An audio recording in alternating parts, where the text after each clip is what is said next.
ಎಲ್ಲಾ ಹಾನಿಯಿಂದ ಕೂದಲನ್ನು ರಕ್ಷಿಸುತ್ತೆ. ಬರೀ Amrut noni reach root premium hair oil. ಕರ್ನಾಟಕದ ಬಗ್ಗೆ ಒಂದು ಸ್ವಲ್ಪ ಗಮನ ಹರಿಸಿಬಿಡೋಣ. ಕರ್ನಾಟಕದ ಇತಿಹಾಸ, ಪೊಲಿಟಿಕಲ್ ಇತಿಹಾಸ ಕಳೆದ ಹಲವು ಸಂದರ್ಭಗಳಲ್ಲಿ ಏನಾಗಿತ್ತು ನಿಮ್ಮ ಮುಂದೆ ನಾವು ಇಡ್ತಾ ಹೋಗ್ತೀವಿ. ಭಾಗ ಬನ್ನಿ, ಪ್ಲೀಸ್ ಫಾಲೋ. ಕಳೆದ 3 ಚುನಾವಣೆಗಳಲ್ಲಿ ಪಕ್ಷವಾರು ಫಲಿತಾಂಶ ನೋಡ್ತಾ ಬರೋಣ. ಇದು ಕರ್ನಾಟಕದ್ದು 2009ರಿಂದ ನೋಡೋಣ. 2009ರಲ್ಲಿ ಬಿಜೆಪಿಯ ಸರ್ಕಾರ ಇತ್ತು, 19 ಸ್ಥಾನಗಳಲ್ಲಿ ಬಿಜೆಪಿ ಗೆದ್ಕೊಂಡಿತ್ತು. 2014ಕ್ಕೆ ಬಂದಾಗ ಪ್ರಧಾನಿ ನರೇಂದ್ರ ಮೋದಿ ಅವರ ಅಲೆ, ಪ್ರಧಾನಿ ನರೇಂದ್ರ ಮೋದಿ ಅವರು ಪ್ರಧಾನಿ ಅಭ್ಯರ್ಥಿ ಅಂತ ಘೋಷಣೆ ಆಗಿತ್ತು. ಆ ಸಂದರ್ಭದಲ್ಲಿ ಆಗ ರಾಜ್ಯದಲ್ಲಿ ಕಾಂಗ್ರೆಸ್ನ ಸರ್ಕಾರ ಇತ್ತು, ಸಿದ್ದರಾಮಯ್ಯ ಅವರು ಮುಖ್ಯಮಂತ್ರಿ ಆಗಿದ್ರು. ಆಗ 17 ಕ್ಷೇತ್ರಗಳಲ್ಲಿ ಬಿಜೆಪಿ ಗೆದ್ಕೊಂಡಿತ್ತು.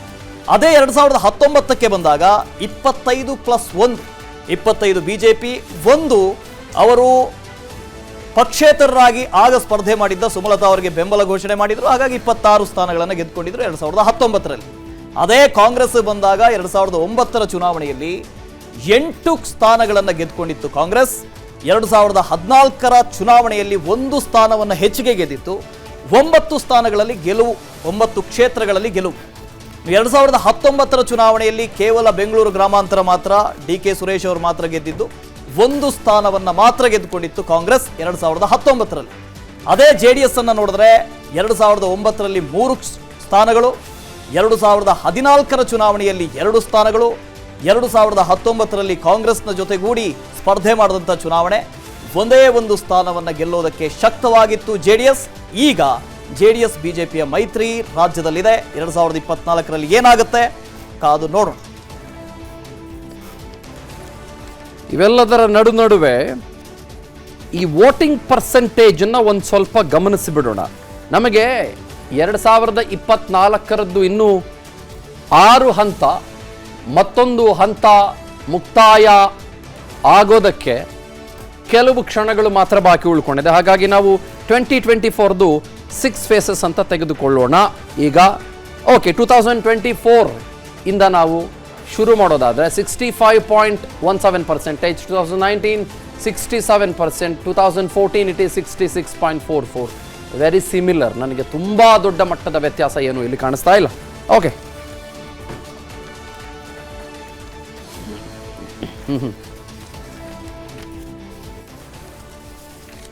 ನನ್ನ ಜೀವನದಲ್ಲಿ ನಾನು ಮಾತ್ರವಲ್ಲ, ನನ್ನ ಕೂದಲು ಕೂಡ ಆಗಿರ್ಬೇಕು ಸ್ಟ್ರಾಂಗ್ ಅಂಡ್ ಸ್ಟೈಲಿಶ್. ಬರೀ Amrut noni reach root premium hair oil ನೊಂದಿಗೆ. Reach root premium hair oil. ಕರ್ನಾಟಕದ ಬಗ್ಗೆ ಒಂದು ಸ್ವಲ್ಪ ಗಮನ ಹರಿಸಿಬಿಡೋಣ. ಕರ್ನಾಟಕದ ಇತಿಹಾಸ, ಪೊಲಿಟಿಕಲ್ ಇತಿಹಾಸ ಕಳೆದ ಹಲವು ಸಂದರ್ಭಗಳಲ್ಲಿ ಏನಾಗಿತ್ತು ನಿಮ್ಮ ಮುಂದೆ ನಾವು ಇಡ್ತಾ ಹೋಗ್ತೀವಿ. ಭಾಗ ಬನ್ನಿ, ಪ್ಲೀಸ್ ಫಾಲೋ. ಕಳೆದ 3 ಚುನಾವಣೆಗಳಲ್ಲಿ ಪಕ್ಷವಾರು ಫಲಿತಾಂಶ ನೋಡ್ತಾ ಬರೋಣ. ಇದು ಕರ್ನಾಟಕದ್ದು 2009ರಿಂದ ನೋಡೋಣ. 2009ರಲ್ಲಿ ಬಿಜೆಪಿಯ ಸರ್ಕಾರ ಇತ್ತು, 19 ಸ್ಥಾನಗಳಲ್ಲಿ ಬಿಜೆಪಿ ಗೆದ್ಕೊಂಡಿತ್ತು. 2014ಕ್ಕೆ ಬಂದಾಗ ಪ್ರಧಾನಿ ನರೇಂದ್ರ ಮೋದಿ ಅವರ ಅಲೆ, ಪ್ರಧಾನಿ ನರೇಂದ್ರ ಮೋದಿ ಅವರು ಪ್ರಧಾನಿ ಅಭ್ಯರ್ಥಿ ಅಂತ ಘೋಷಣೆ ಆಗಿತ್ತು. ಆ ಸಂದರ್ಭದಲ್ಲಿ ಆಗ ರಾಜ್ಯದಲ್ಲಿ ಕಾಂಗ್ರೆಸ್ನ ಸರ್ಕಾರ ಇತ್ತು, ಸಿದ್ದರಾಮಯ್ಯ ಅವರು ಮುಖ್ಯಮಂತ್ರಿ ಆಗಿದ್ರು. ಆಗ 17 ಕ್ಷೇತ್ರಗಳಲ್ಲಿ ಬಿಜೆಪಿ ಗೆದ್ಕೊಂಡಿತ್ತು. ಅದೇ 2019ಕ್ಕೆ ಬಂದಾಗ 25+1, 25 ಬಿಜೆಪಿ, 1 ಅವರು ಪಕ್ಷೇತರರಾಗಿ ಆಗ ಸ್ಪರ್ಧೆ ಮಾಡಿದ್ದ ಸುಮಲತಾ ಅವರಿಗೆ ಬೆಂಬಲ ಘೋಷಣೆ ಮಾಡಿದ್ರು. ಹಾಗಾಗಿ 26 ಸ್ಥಾನಗಳನ್ನು ಗೆದ್ದುಕೊಂಡಿದ್ರು 2019ರಲ್ಲಿ. ಅದೇ ಕಾಂಗ್ರೆಸ್ ಬಂದಾಗ 2009ರ ಚುನಾವಣೆಯಲ್ಲಿ 8 ಸ್ಥಾನಗಳನ್ನು ಗೆದ್ದುಕೊಂಡಿತ್ತು ಕಾಂಗ್ರೆಸ್. 2014ರ ಚುನಾವಣೆಯಲ್ಲಿ 1 ಸ್ಥಾನವನ್ನು ಹೆಚ್ಚಿಗೆ ಗೆದ್ದಿತ್ತು. 9 ಸ್ಥಾನಗಳಲ್ಲಿ ಗೆಲುವು, 9 ಕ್ಷೇತ್ರಗಳಲ್ಲಿ ಗೆಲುವು. 2019ರ ಚುನಾವಣೆಯಲ್ಲಿ ಕೇವಲ ಬೆಂಗಳೂರು ಗ್ರಾಮಾಂತರ ಮಾತ್ರ ಡಿ.ಕೆ. ಸುರೇಶ್ ಅವರು ಮಾತ್ರ ಗೆದ್ದಿದ್ದು.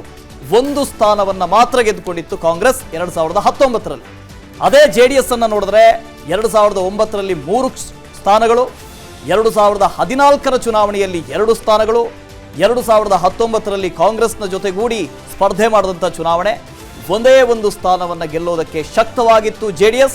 ಈಗ JDS ಬಿಜೆಪಿಯ ಮೈತ್ರಿ ರಾಜ್ಯದಲ್ಲಿದೆ. 2024ರಲ್ಲಿ ಏನಾಗುತ್ತೆ ಕಾದು ನೋಡೋಣ. ಇವೆಲ್ಲದರ ನಡುವೆ ಈ ವೋಟಿಂಗ್ ಪರ್ಸೆಂಟೇಜ್ ಅನ್ನ ಒಂದು ಸ್ವಲ್ಪ ಗಮನಿಸಿ ಬಿಡೋಣ.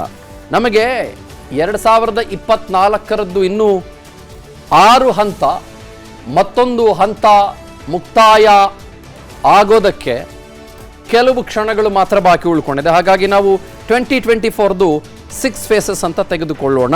ಈಗ ಓಕೆ, 2024 ಇಂದ ನಾವು ಶುರು ಮಾಡೋದಾದರೆ 65.17%, 2019 67%, 2014 ಇಟ್ ಈಸ್ 66.44. Very similar. ನನಗೆ ತುಂಬ ದೊಡ್ಡ ಮಟ್ಟದ ವ್ಯತ್ಯಾಸ ಏನು ಇಲ್ಲಿ ಕಾಣಿಸ್ತಾ ಇಲ್ಲ. ಓಕೆ,